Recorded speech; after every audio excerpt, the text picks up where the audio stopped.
दिमाग पर जोर डालिए, मोदी जी लाए होंगे। देखिए, जो अयोध्या की नगरी है तपस्वियों की नगरी हुई, जितने राजा महाराजा हुए आज से लेकर के राम तक, लव कुश तक। पर इंदु भूषण जी ने एक आरोप लगाया कि जिन्होंने गोलियां चलवाते वक्त जो जिस पार्टी में थे वो आज उस पार्टी में है जो मंदिर बनवा रहे हैं और अभी भी विधायक हैं। तो फिर कैसे ये इसको कैसे एक्सप्लेन कीजिएगा? बताइए। ऐसा है तो ये तो व्यक्ति की अपनी जो है वो है। वेद गुप्ता उस समय भारतीय जनता पार्टी के काम करते थे, कार सेवा में वो थे। खब्बू तिवारी उस समय मात्र एक विद्यार्थी थे।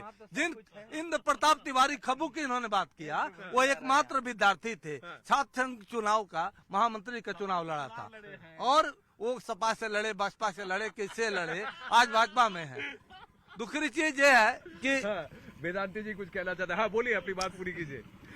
पर ये तो सही बात लगाए कि जो पहले उस पार्टी में था जो कि मंदिर का कारसेवकों पे गोली चलवाई, अब उस पार्टी में है रावण। देखिए एक मिनट क्या कहा था राम जी ने कि जो सभी आवा शरण आई, जो हमारे शरण में आ गया, लंका का राज विभीषण को सौंपा। राम जी ने कहा कि अगर रावण चला आएगा तो क्या करोगे? राम ने कहा कि मैं अयोध्या का राजा उसको बना दूंगा। तो राम की महानता है। हमारे यहाँ आए हैं राम का व्यक्तित्व, कृतित्व। ये अच्छा तर्क दिया आपने। लेकिन वेदांती जी, एक मिनट, मैं जरा ये सरयू का जल इसको छू लूं।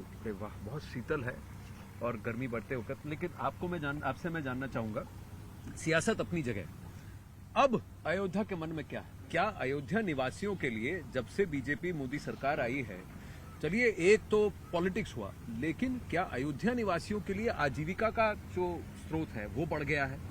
क्या उनको उनकी जो जमीनें हैं, जो वहां पर यहाँ पर जो विकास हो रहा है उसकी वजह से उनको ज्यादा कीमतें मिल रही हैं? क्या उनको व्यवसाय ज्यादा मिल रहा है? जो साधु संत हैं जो परे रहते थे, कहते थे भाई हमारी तरफ भी थोड़ा ध्यान दो, क्या आज उनके आश्रम, उनका जो काम चल रहा है धर्म का, वो बढ़ गया? निश्चित रूप से आज के समय अयोध्या के हर बिंदुओं पर वर्तमान की जो सरकार है हर बिंदु पे काम किया है।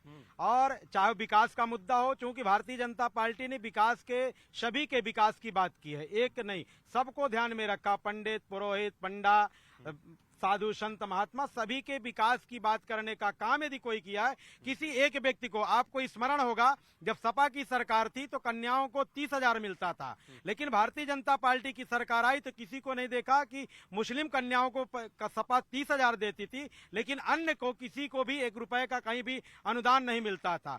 तो भारतीय जनता पार्टी ने सभी के प्रति, वो शिक्षा की दृष्टि में हो, क्योंकि 2 साल का कार्यकाल तो ऐसे महामारी में चला गया, उस बिंदु पे जाने की आवश्यकता नहीं मेरे समझ से, कि वो बिंदु चूक 2 साल सभी ने झेला, एक नहीं हो, चाहे कोई भी समुदाय रहा हो, शिक्षा की दृष्टि से रही हो चाहे विकास की। लेकिन अन्य बिंदुओं पे जितना भी काम किया भारतीय जनता पार्टी ने, योगी की सरकार ने, तो हर बिंदुओं पे काम करने का किया। आज जो बैठे रहते थे लोग, आज उन लोगों के, आज का यहाँ का मुस्लिम समाज, आप देखेंगे जितनी फोटो की दुकानें हैं, जितने लैया प्रसाद की दुकानें, वो मुस्लिम समाज की दुकानें। यहाँ का जो माली होता है, मंदिरों में माला, फूल इत्यादि ले जाने का काम करता है, आज वह माली जो मुस्लिम होता है, आज उस पर किसी भी तरह का प्रतिबंध नहीं होता, आज वो बड़े हर्ष और उल्लास से जाता है। और जब लोग बाहर से आकर के जब कुठाराघात करने का काम करते हैं, उन पर रोटियां सेकना शुरू करते हैं, तो बेचारे अपने नामों का परिवर्तन करके, अपने नाम का परिवर्तन करके हिंदुओं के नाम रख के और वो काम कर रहे हैं। आज ये स्थितियां बाहर से आकर कपिल सिब्बल जैसे लोग करते, कपिल सिब्बल जैसे लोग आकर के, और कपिल सिब्बल कितनी बार अयोध्या, ये भाजपा के, ये अपनी ही पार्टी की असली बात देखिए, स्वामी जी ने बता दिया। कपिल सिब्बल कांग्रेस ने, जो व्यक्ति कभी अयोध्या आया ही नहीं, वो राम के खिलाफ या राम जन्मभूमि के खिलाफ कैसे आर्ग्यू कर रहे थे, ये बात तो बताइए। देखिए, अयोध्या के गौरव को, राम इस धरती के कण कण में है, राम इस धरती के कण कण में है, लोगों के जनमानस में राम है। लेकिन आज मैं तो सोच रहा था, काम किया, राम को काल्पनिक बताने का काम बिल्कुल झूठ है, ये व्हाट्सएपिया ज्ञान है, बिल्कुल झूठ है, बिल्कुल झूठ है। और अगर आपने कहा है तो मैं बताना चाहूंगा, बिल्कुल लिखा पढ़ी के साथ मेरे पास उसके साथ, मैं उसके आगे की बात बताता हूँ, उसके आगे की बात बताता हूँ। आज उस हलफनामे की क्या स्थिति है? कांग्रेसियों ने अमेरिका के, आप उस हलफनामे की आज की स्थिति बताइए क्या है? वो जो हलफनामा जो कांग्रेस ने दिया था, जैसा कि आप कह रहे हैं, उसकी आज की तारीख में उसकी क्या स्थिति है, आप ये बताइए। मनीष तिवारी देखिए, इन्होंने काल्पनिक कहने का काम कायदे लिखा पढ़ी के साथ इन्होंने काल्पनिक अयोध्या को मनीष तिवारी और को भगवान लिख के श्री देने का राम क्या को पावर था, हमको बिल्कुल बता नहीं। दीजिए जरा। काल्पनिक तो मनीष कहा तिवारी क्या इन्होंने। थे? मैं आपसे पूछ रहा हूँ कि पिछली बार कांग्रेस से अयोध्या के 5 विधायक में से 4 या 5 कांग्रेस से कब थे? कभी नहीं रहे। कांग्रेस के कभी विधायक नहीं रहे हैं, लेकिन मैं कभी इन्होंने आपसे सोचा ही पूछना, नहीं। कांग्रेस वीरू जी से मैं पूछना चाहता हूं कि 70 साल कांग्रेस ने राज्य किया, लेकिन इसके बाद राम मंदिर के जो भी विघ्न बाधा आ रहा था उसको दूर क्यों नहीं किया? राम के प्रति उनका कोई कभी आस्था रहा ही नहीं है। और आज मैं राहुल गांधी जी को, माननीय सोनिया गांधी को आमंत्रित करना चाहता हूं कि अयोध्या करके दर्शन क्यों नहीं करते हैं। अयोध्या को माननीय योगी जी और भारत के प्रधानमंत्री नरेंद्र मोदी जी के कार्यकाल में अयोध्या को सजाने संवारने का काम किया है। इससे उनको पेट में दर्द हो रहा है। आज तक उन्होंने कभी अयोध्या आए नहीं, रामलला का कभी दर्शन उन्होंने नहीं किया। राम से उनका कोई प्रेम नहीं है। उन्होंने राम को काल्पनिक भी बताया। कारण है गोरखपुर का नहीं, सुनिए, मुख्यमंत्री पूरे प्रदेश का होता है। आपको मैं बताना चाहता हूँ, ये गोरखपुर जहाँ नौजवानों को पूरे नौकरी प्रदेश मिल के सके, मुख्यमंत्री बाहर से हैं। उन्होंने यहाँ का सजाने नौजवान पूरे बाहर प्रदेश का नौकरी विकास करके किया है, अयोध्या का विकास किया नहीं है। होती है। और देखिए, अयोध्या में अंतर्राष्ट्रीय एयरपोर्ट बना रहे हैं, अंतर्राष्ट्रीय हवाई अड्डा। और आपको बता रहा हूँ, देखिए, अयोध्या के विकास की बात हो रही है जी। और व्यक्तिगत उस पर सारा कुछ चला जा रहा है। आप अयोध्या देखिए, एक मिनट, हमारी मैं बात अपनी सुनिए। बात पूरी कर लूं। 14 कोसी परिक्रमा का काम हो रहा है कि नहीं, और भरत कुंड का काम हो रहा है कि नहीं, मखौड़ा का सौंदर्यीकरण हुआ कि नहीं, रामपड़ी का सौंदर्यीकरण हुआ कि नहीं, अयोध्या में अंडरग्राउंड बिजली का काम हो रहा है कि नहीं, बिजली, पानी और शौचालय पूरे देश में मोदी जी ने बनवा दिया है, काम हो रहा है कि नहीं, इसको आप कैसे नकार सकते हैं? लेकिन ये सारे विकास के दावे जो आप कहना चाह रहे हैं कि इसी कार्यकाल में हुआ है, यह भी गलत है। अब सुनिए, आगे सुनिए। अयोध्या की बात मैं कर रहा हूँ। अयोध्या के तमाम ड्रीम प्रोजेक्ट हैं योगी जी के। अयोध्या में तमाम ड्रीम प्रोजेक्ट हैं, चाहे वो रोपवे की बात हो, एयरपोर्ट की बात हो, या वहाँ मूर्ति लगने की बात हो। आज योगी जी का रोड शो भी है।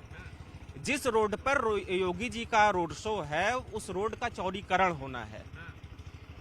यहाँ पर जब दीपोत्सव हो रहा था, उस रोड के सारे व्यापारियों ने अपनी लाइटें सिर्फ इसलिए उस दिन अंधेरा रखा था बंद करके कि उनकी दुकानें टूट रही हैं, और आज उसी रोड पर रोड शो हो रहा है। तो मुझे ये लगता है कि योगी जी जब उस रोड से निकलेंगे रोड शो करते हुए, तो व्यापारियों का दर्द बहुत नजदीक से समझेंगे। देखिए, आपको मैं बताना चाहता हूँ, देखिए, बनाने के लिए कुछ तो बिगाड़ना पड़ेगा। जीर्ण शीर्ण अगर मकान होगा तो उसको तोड़कर ही नया बनाया जा सकता। विकास के लिए कुछ बलिदान देना ही पड़ता सभी लोगों को, इसलिए रोड का चौड़ीकरण तो जरूरी है। अगर नहीं होगा तो विकास नहीं होगा। कारण आप विकास करने के लिए लोगों को उजाड़ रहे हैं, बर्बाद कर रहे हैं, आप बना रहे हैं। अटकनों हटाना अलग बात है, लोगों को उजाड़ना, उस मुद्दे पर बात करिए। व्यापारी यहाँ का भूखा नंगा हो चुका है, योगी सरकार की इन्हीं नीतियों के चलते उस पर बात करिए। सुप्रीम कोर्ट के रूल के मुताबिक जमीन का अधिग्रहण तभी किया जा सकता है जब उनको पहले कहीं पूछना चाहता हूँ कि अगर योगी जी ने ही सब कुछ किया है, परमानंद जी रुकिए, तो फिर योगी जी यहाँ से क्यों नहीं लड़ रहे?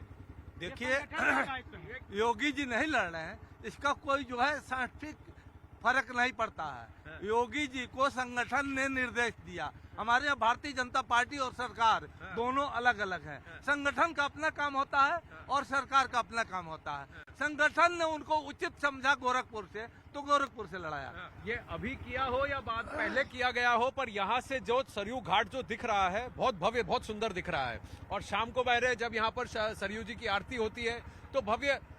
एक बात तो आप मानेंगे कि आपको मैं पूछना चाहूंगा गौरव जी से, क्या जो आज अयोध्या इस तरह से दिख रही है, एक रंग रोगन दिख रही है, क्या कभी किसी शासन में दिखी थी क्या? ये बताने का काम करेंगे तिवारी जी, क्या यही दृश्य था क्या जो आज अयोध्या की सुंदरता मंदिरों के रंग रोगन से तय नहीं होगी। अयोध्या की सुंदरता तय होगी जब यहाँ के हर घरों में चूल्हा जलेगा, भोजन बनेगा, यहाँ के नौजवानों को रोजगार मिलेगा, महंगाई कम होगी। एक बात आप नहीं, एक बात की सुंदरता से कैसे नहीं होती? रंग रोगन हमारी आस्था है, रंग रोगन से नहीं, रंग रोगन से नहीं, क्यों नहीं होगी?